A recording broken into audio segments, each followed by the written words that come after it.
অনেক সদস্যই বাইরে আছে, এখানে হয়তো আমরা 50% আছি এবং তাদের জন্য সত্যি আমাদের খুব কষ্ট হচ্ছে যে এত সুন্দর একটা অনুষ্ঠানে তাদের অংশগ্রহণ হলো না। ইনশাআল্লাহ পরবর্তী অনুষ্ঠানে তারা থাকবেন এবং আশা রাখছি আমাদের গ্রুপে এইরকম সক্রিয়ভাবে কাজ করবে।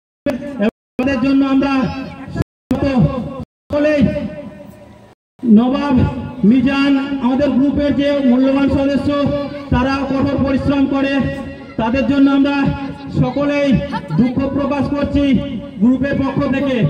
তারা যাতে সুষ্ঠুভাবে বাইরে কাজ করতে পারে এবং পরবর্তী অনুষ্ঠানে আমাদের যোগদান দিতে পারে, এই আশা রাখে আমরা আজকের অনুষ্ঠান শেষ করছি।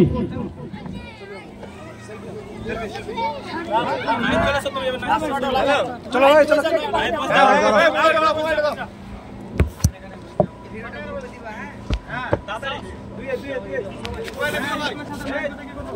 1 মিনিটের লাস্টে একটা শুরু হবে। হ্যাঁ, পিয়ার শেষ করবে, বেশি বড় করবে না। হ্যাঁ, 1 মিনিট হ্যাঁ।